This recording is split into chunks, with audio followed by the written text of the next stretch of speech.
Le Congo ne tombera jamais. Il y a en effet quelqu'un qui m'a écrit sur ma page Facebook que j'avais tort d'appeler au respect de l'ordre constitutionnel car, je le cite, « le pays est en guerre et il faut donc laisser les militaires gérer ». Fin de citation.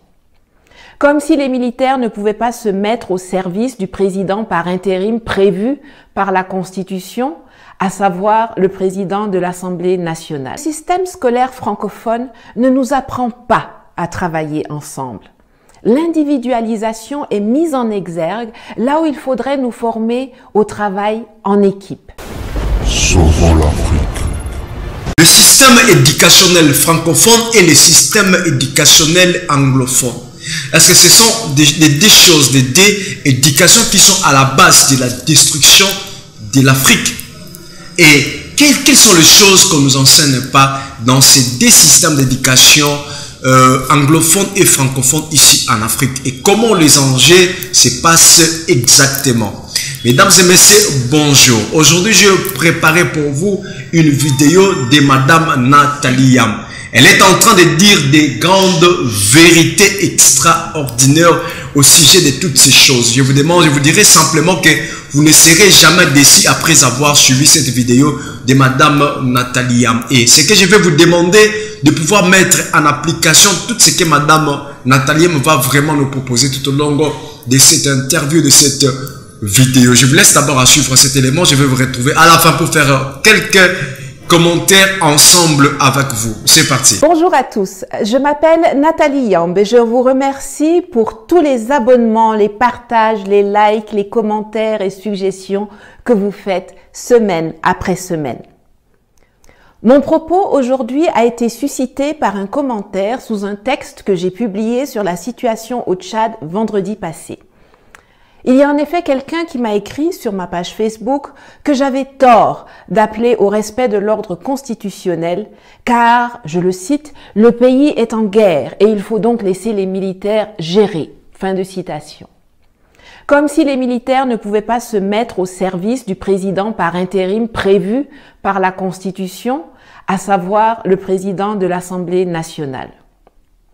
J'ai failli répondre vertement à son auteur, mais je me suis rappelé à temps que les gens en Afrique francophone ont hélas été formatés pour produire ce genre de réflexion et de comportement penché. C'est pourquoi il est vital pour nous de revoir de fond en comble notre système scolaire. Je vais vous expliquer pourquoi sous l'œil bienveillant de Madame Rosa Parks. Le système scolaire francophone ne nous apprend pas à travailler ensemble. L'individualisation est mise en exergue là où il faudrait nous former au travail en équipe.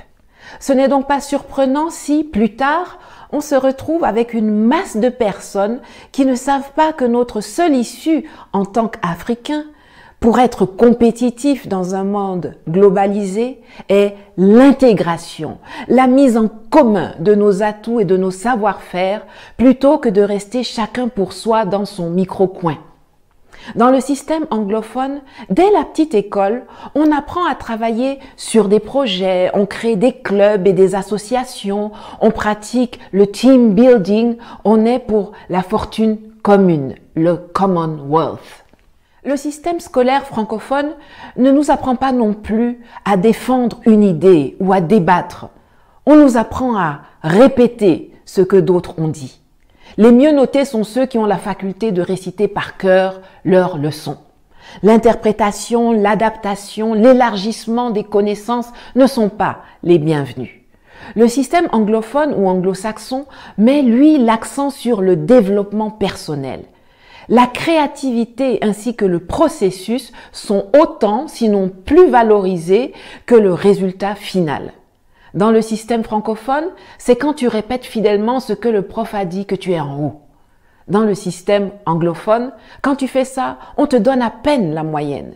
C'est quand tu fais tes propres propositions, quand tu apportes tes idées, quand tu enrichis le sujet avec le fruit de tes recherches que tu as faites sur Internet ou dans des livres, c'est là qu'on te donne des notes excellentes. Le système francophone nous enseigne que pour avancer, on a besoin de tuteurs, quelqu'un qui va vous prendre par la main, dont vous êtes dépendant. Ailleurs, on privilégie les mentors avec qui s'établit une relation de confiance, sans hiérarchie ni contrepartie financière, afin que les deux échangent librement sur leurs idées et leurs visions. Sachant cela, on ne s'étonnera pas de voir avec quelle facilité les Africains francophones acceptent le fait d'être sous tutelle française, même jusqu'à l'ONU, où c'est la France qui a l'initiative des résolutions concernant le continent. On ne s'étonnera point de voir la France décider que c'est elle qui est la garante d'un processus de transition tordu dans un pays africain. La France décider d'être la garante de la monnaie de 14 pays africains soi-disant indépendants depuis 1960. La France décider ce qui est dans nos livres d'école. Le système scolaire francophone ne nous apprend bien évidemment pas à être des leaders. Jamais on ne nous entraîne à présenter un projet, à prendre la parole en public, à maîtriser l'art oratoire. Et si dans ta famille, on ne t'a pas appris à te responsabiliser, ce n'est pas à l'école que tu seras formé à cela. Jusqu'au plus haut niveau de l'administration centrale, les effets de ce travers se font ressentir. Pour que quelqu'un puisse faire son travail, il attend des instructions.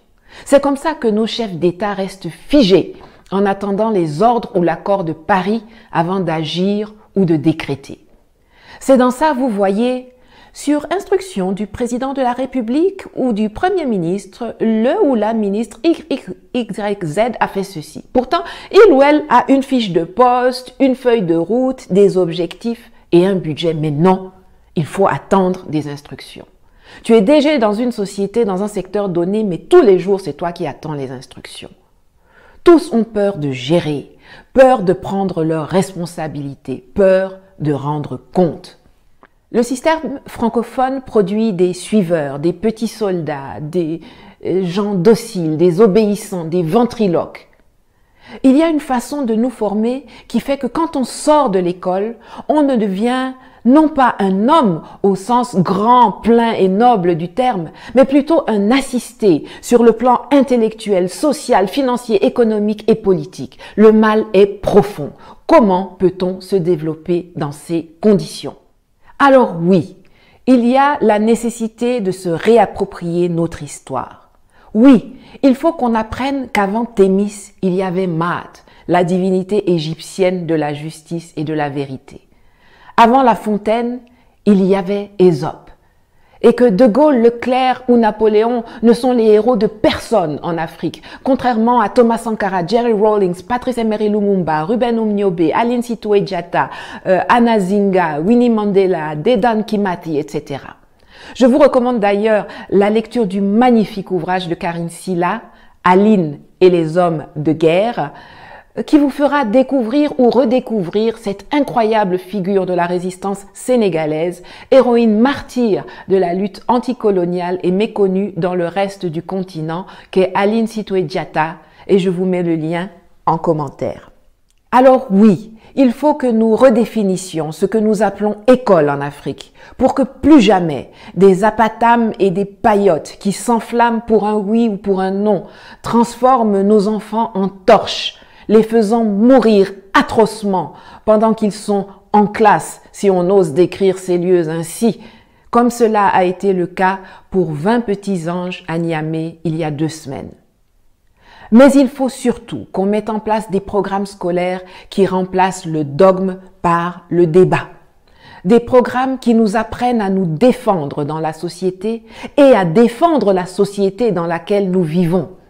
Des programmes qui nous fassent passer du statut de population à celui de citoyen, de l'état d'Africain à celui d'humain.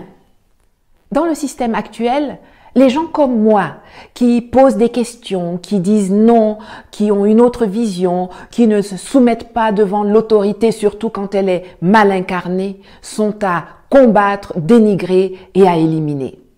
Et pourtant, il faudra bien un jour que les gens comme moi deviennent la majorité pour qu'enfin l'Afrique francophone se libère de ses chaînes mentales, monétaires, économiques, culturelles, spirituelles et politiques. L'école instruit, mais les parents, la famille et la société éduquent. À côté du système scolaire, c'est aussi le système éducatif que nous devons revoir. L'éducation des enfants est primordiale. Si vous êtes parent, je vous en conjure, occupez-vous de l'occupation de vos enfants. Apprenez-leur à être curieux, à utiliser Internet pour se développer, étendre leur savoir. Encouragez-les à discuter, à débattre avec vous, avec d'autres. Apprenez-leur à être décomplexés, sûrs d'eux, pétillants.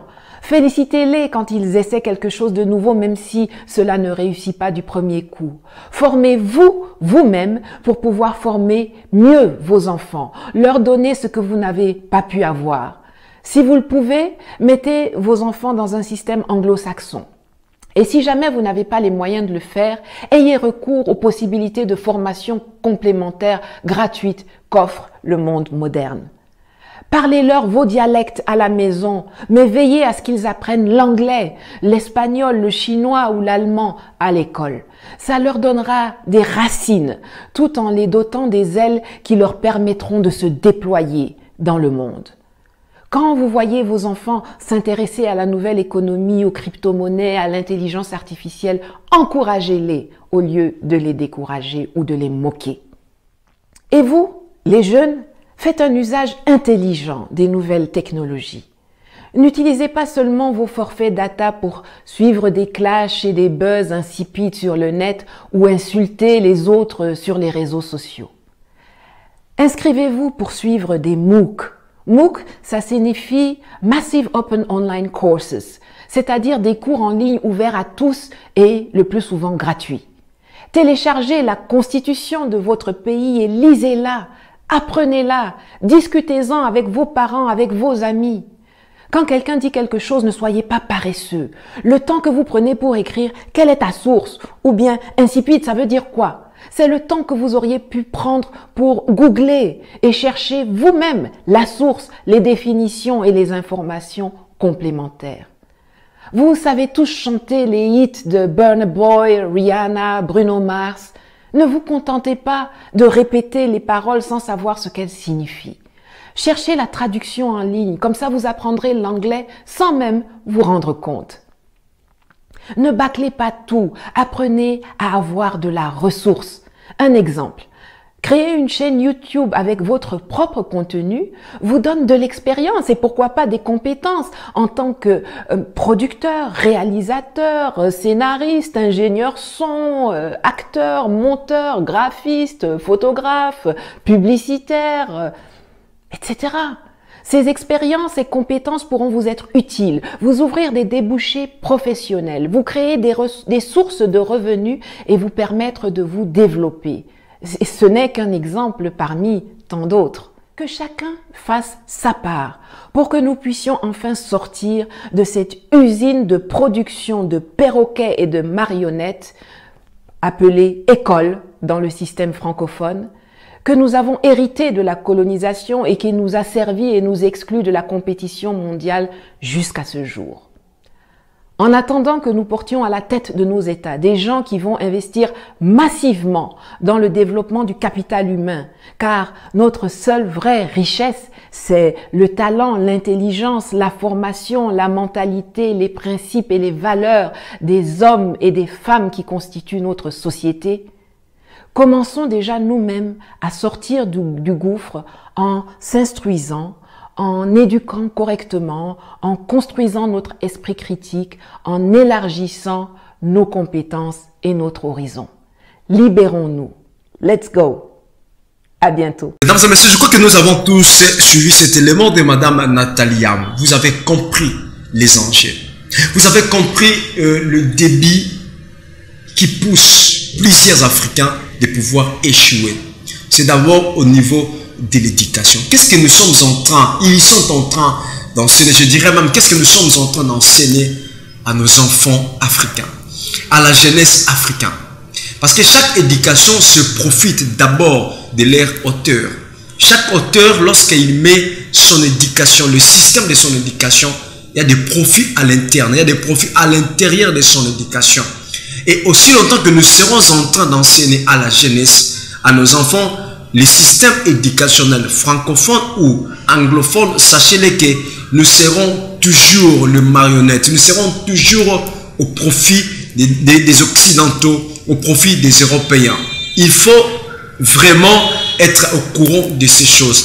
Je crois que cette vidéo de Madame Nathalie, ça va vraiment nous éclairer. Ça essaie un peu d'amener quelques éclairages sur les ténèbres de notre ignorance. Qu'est-ce que nous devons faire actuellement pour essayer un peu d'éradiquer, de détruire, de dire non à ces deux systèmes éducationnels francophones et américains, francophones et anglophones, j'allais dire.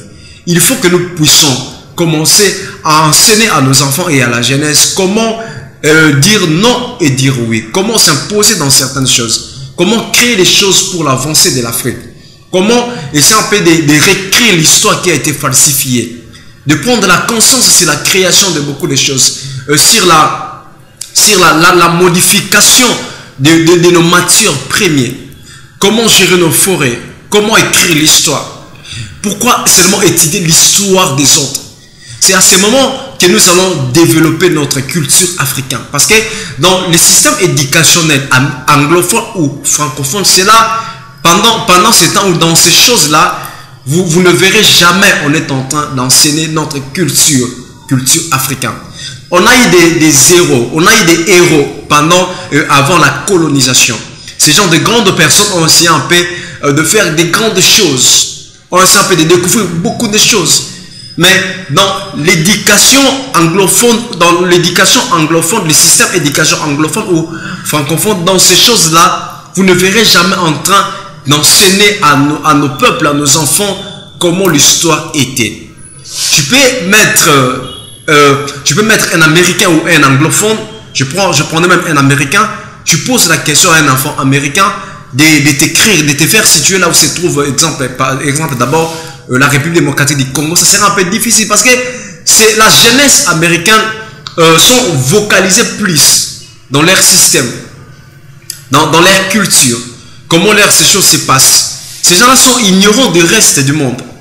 Mais vous verrez, si tu essaies un peu de poser la question à un enfant africain, tu lui exemple qui a découvert l'Amérique, tu auras plusieurs réponses et des réponses qui seront vraiment exactes.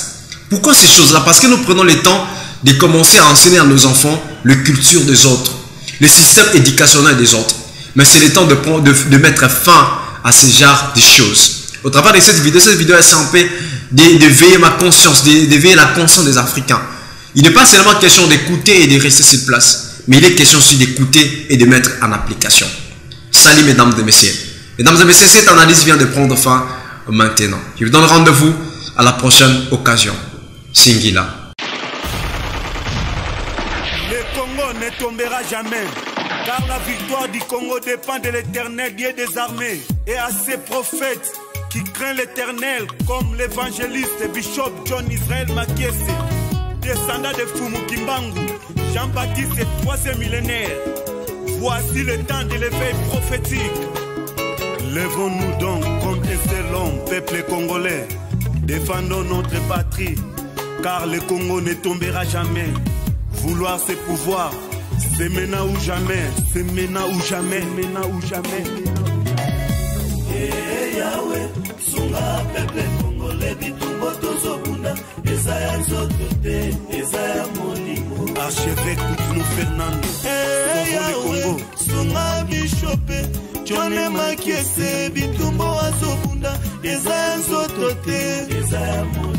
Pasteur Placide Jésus, Mokpadiko, Congolais, Téléma, Bipaï, Bissosa, Isaac Mabaka, l'étoile d'Afrique. Tenons-nous la main dans la main, Congolais. Bonamboka na yo bunda, Loba, non, non, non, non, non, Congo,